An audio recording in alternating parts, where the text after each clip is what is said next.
Hello everyone, welcome back to another video. Hope you're keeping well. As you can see in the title, today we're going to be training chest, body weight chest workout. If you're new to my channel, you probably noticed that I rarely post any chest videos because, they're way too big. So I rarely train chest. However, I know a lot of you will probably be looking for ideas on how to train chest at home. So I thought what better opportunity to do a chest workout for you guys. So I do this more for you. So every time I train chest now on YouTube, it's more to give you guys, more to create content for all of you that are looking for fresh ideas or just something different. Trust me, there is nothing new about most of the chest workout you will see on YouTube, especially for home workouts. They're all going to be the same. There's only so much you can do with body weight without any weights. However, I find chest is probably one of the most effective thing to train even with just body weight. As always with my workouts, I'm going to give you a way to progress. You can use a backpack if you wanted that added load, especially if you're a heavy set guy like myself and you need to be challenged a bit more. However, you're going to see that a lot of the tempos are going to hurt, so you might not even need it. The only thing you would need, we all have one, is a water bottle. If you don't have a water bottle, you can use water from the store, a 2-liter bottle of water from the store. You just need something that you can grab hold of, and that's it. That's literally all you would need for this workout. You don't even need the backpack, you just need a water bottle. Perfect way to plug my sponsors. This is my sponsor. Shout out to my sponsors, PhD. I normally drink intra-workout carbs whilst training, so I'm actually filming this before I do the session, hence why obviously still full. So if you use my discount code OBV25, you get a 25% off your purchase. I'll put the link in my bio. So I'll do a voiceover real quick with this video, so that if some of you are only here for the chest workout, awesome, then you can follow that. And then after the workout, I will go through and we can talk about how you can set goals now as we're having to train at home, how you can adjust your goals, how you can change your goals, and what to do now that we don't have access to the gym. Don't forget, if you enjoyed this video, make sure you leave a thumbs up and also make sure you hit that subscribe button. So first we are going to start with, of course, a standard push-up. With push-ups, I like to have my elbows in and closer to my body to avoid straining my elbows and to avoid too much tension on my shoulders. As with all my workouts, the tempo is going to vary, and the goal is to put the chest under as much tension as possible throughout the eccentric. So we are going to slow it down. One thing I like to do is really squeeze my chest as hard as I can at the top of the movement. And of course, with most of these exercises, you can use a backpack to progress and make this a harder workout.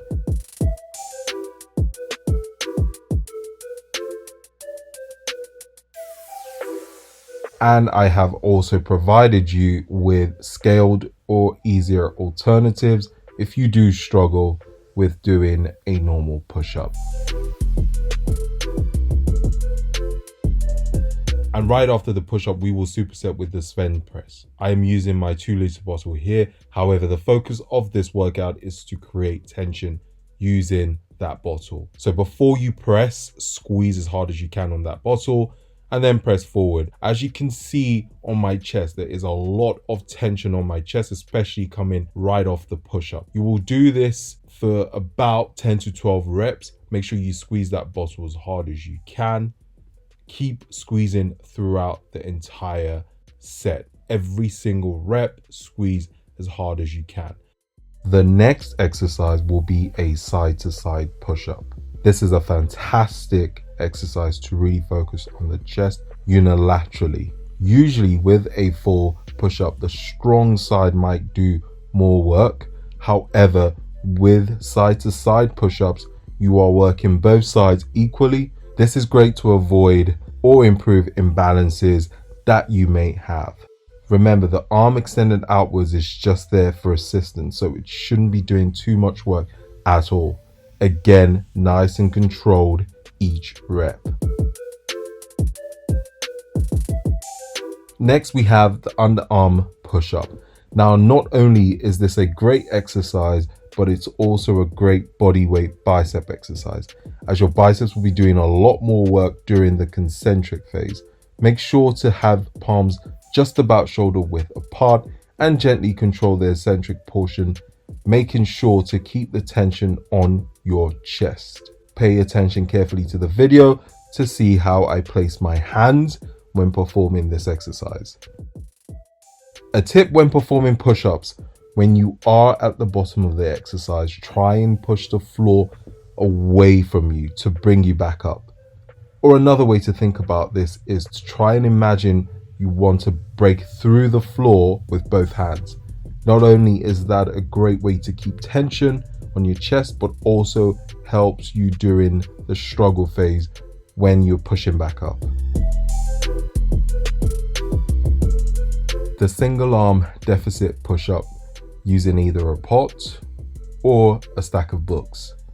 The benefit of the deficit push-ups are it helps to improve range of motion, which means putting the chest under a lot more tension throughout the exercise. And it's also a great way to improve shoulder stability and strengthening the shoulders, as well as working the muscle unilaterally to avoid imbalances. Again, paying attention to a nice and slow tension when going all the way down and keeping it nice and controlled even during the concentric phase of the exercise.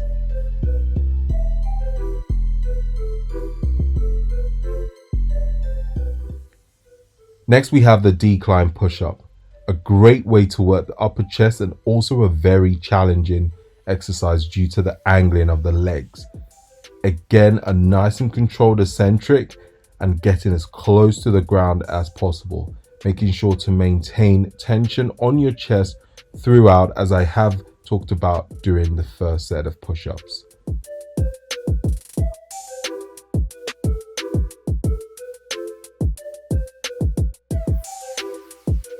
And we'll finish off with the hand release push-ups. Now, if you have done the first 5 exercises correctly, this will be very tough and challenging. The aim is to slow down the tempo during the eccentric, and once you're at the floor, take your hands off, which does take tension off your chest and shoulders. Hand release is a great way to improve strength at the bottom of the push-up, which is where we are at our weakest, and I have purposely added the explosiveness to add a bit more power and drive during the concentric. However, after a few reps, it will feel harder and harder to be quick off the ground. And finally, of course, you have the option to finish off with a horrendous finisher at the end of the session. This will be 20 seconds work and 20 seconds rest of push-ups, hand release push-ups, side to side push-ups, decline push-ups, back again to the normal push-ups, hand release push-up, side to side push-ups, and the decline push-ups. Now, if you have done this workout correctly, you will absolutely struggle to finish the push-ups during the 20 seconds. If you do manage to continuously rep out all the push-ups within the 20 seconds, then the next time change it to a 20-second work and 10-second rest.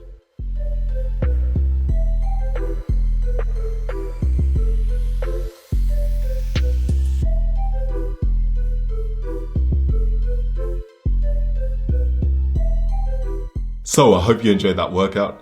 It is a tough one. If you stick to the tempo, you can't go wrong. You would feel like you've actually done a serious chest workout with zero equipment needed. So hope you enjoyed that. And moving on to the second part of this video, which is talking about how, like, my tips for, your diet and your training, how you can adjust your diet and training during this period, because it's something I've had to adapt to. I'll be honest with you, it took me about 2 weeks. For the first week, I was eating so much crap just purely because I was feeling sorry for myself, and the gym being closed, this is what I do as a job, having to adapt and change. you know, it took me a while to adapt. I wasn't one of those people that was like, right, I know what to do. Let's do it. Let's get going. Now, it took me about a week and a half to change my mindset, change what I did. So the first thing you want to do, I still don't count macros. However, my first advice for you guys out there who aren't experienced as myself, I've been doing this for 10 years plus, is start to retrack macros. If you know what your macros are, if you know what your calories are, you need to revisit them. And what you want to do is adjust your macros and your calories to your daily output. Now, we're going to be home a lot. If you do take advantage of that 1 hour exercise a day, awesome. But you will have to adjust your macros slightly because you will not be as active compared to when you used to probably go to the gym, when you used to go to work. So this is something you have to take in mind. If you're bulking, for example, it's a difficult one because you don't have weights. If you do have a home gym, then that's fine. You actually don't need to alter that much. But if you are bulking currently, my advice would be to adjust your macros slightly where you have cut your macros a bit and probably take it down towards maintenance, purely because, again, we are not training as hard as we would because we have no weights. So this is my thing. This is what I've done. I have, you know, changed my diet in a way that I don't eat as much as I normally would, purely because my output is not the same. I'm not saying this because I'm sponsored. A fitness tracker is probably one of the best things I've got. It helps me to track my calories. So if you were on a cut, if you're shredded, then it's probably easier for you. You don't have to do much. However, if you're bulking, this will be a difficult time period. You don't want to be eating the same way. So if you're on 4,000 calories when you normally would train at the gym and you go to work, you are more active, I would suggest to revisit that and maybe bring those down. Maybe you have to take it down by 500 calories to 3,500, purely because you don't want to add too much body fat during this time period, because unfortunately, we just won't be as active, and that's just the way it is. However, if you are staying active, if you're tracking your daily calories burned throughout the day, if you do have a fitness tracker, awesome, and you don't have to adjust anything. But this is probably one of the number one thing I would say is revisit your macros, your calories. If you don't know how to do this, I have another video that talks about how to set nutrition and training goals. So check that video out. I'll try and put a link as well on my bio. Next will be creating a new training split, obviously, purely because we aren't training in the gym anymore. We don't have access to the gym unless you have a home gym, but then again, you're still having to readjust your training. So this is probably the most obvious, but you need to make sure you have a structure. Take home workouts just as seriously as you take training in the gym.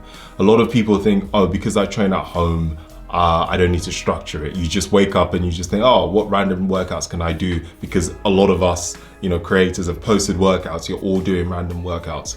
You need to still make sure you have a training split. If you're doing push, pull, full body, now this is a perfect time with home workouts because there isn't as much load on your body compared to when you are training the gym, lifting heavier weight. You have the luxury of, you know, maybe training 6 days a week, maybe doing a 2 session a day. But again, make sure that your training is periodized when writing your plan.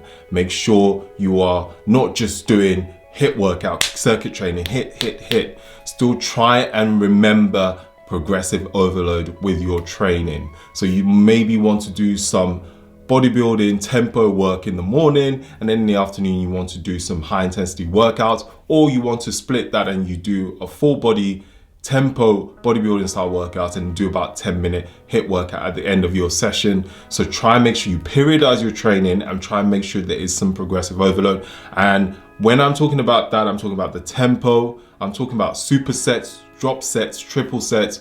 Now, of course, if you don't have any weights, use a backpack for load. If you have dumbbells at home, perfect. Use a dumbbell to write up your plan. You know, I have dumbbells at home, so I'm lucky I have an exercise bike, so I structure my training around that. So some days I do bodybuilding and a Metcon. Some days I just do endurance work and don't touch any weights. So try and alter your training plan. Try and diversify your training as well.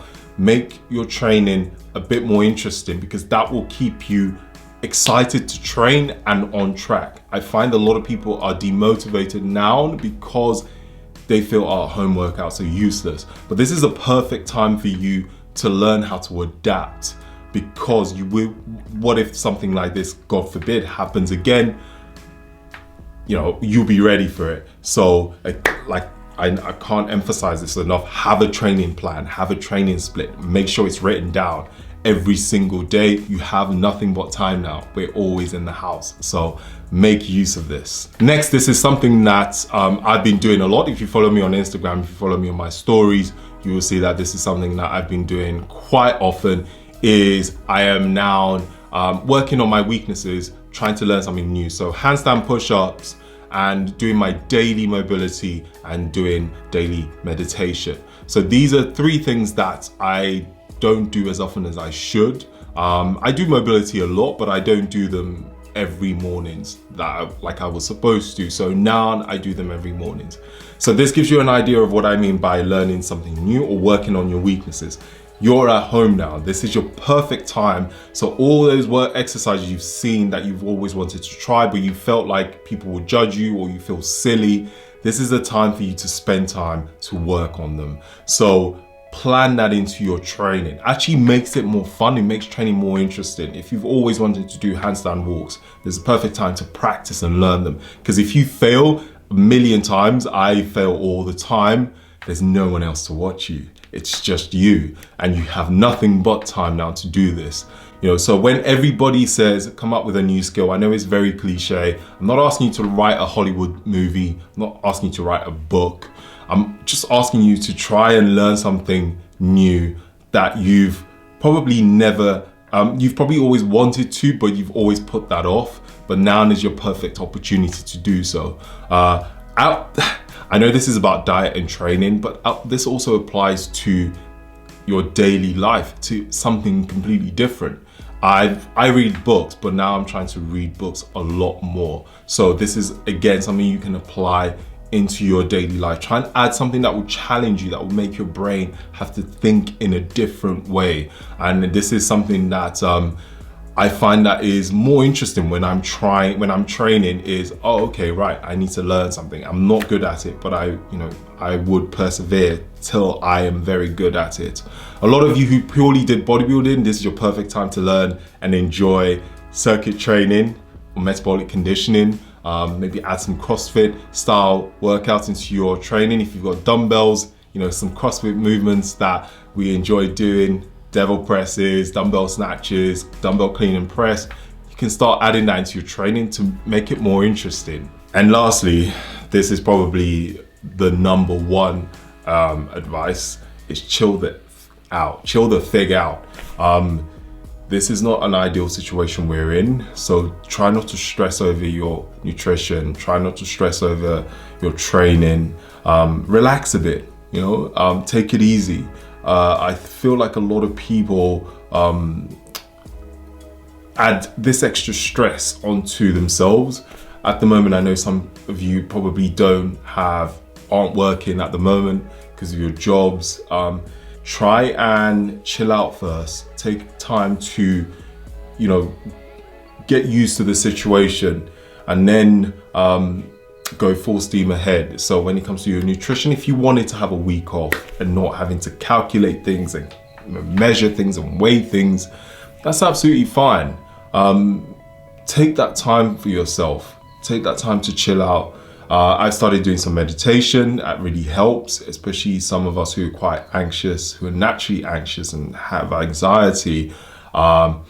This time period is probably not ideal. So, do some meditation, do some breathing work, try and chill out, basically. And then give yourself some time to get over the whole situation. And then, when you're ready, those, 4 or 5 steps that I've given you, you can implement them into your daily life. And hopefully it's helpful. Hopefully this situation be over soon, but you still want to make sure that you're prepared if this is for the long run. So hopefully a lot of these, probably a lot of you are like, this is just common sense, I already knew this, you didn't need to tell me all this, probably. But I just thought I would share my thoughts and kind of what I'm doing as well, in terms of how I'm handling my nutrition and how I'm handling my training, what I'm doing in terms of training, how I've created my training split. There is no one size fits all. Some people are completely different. Some of you can eat from now till tomorrow constantly and not put on any weight. Some of us will just look at pizza and put on 3,000 calories. So adjust your diet accordingly. Adjust your training accordingly to whatever suits you, to whatever suits your needs.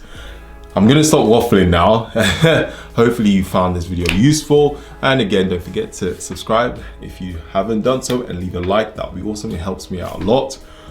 If you have any questions, leave a comment below. Thank you so much for watching. Peace out.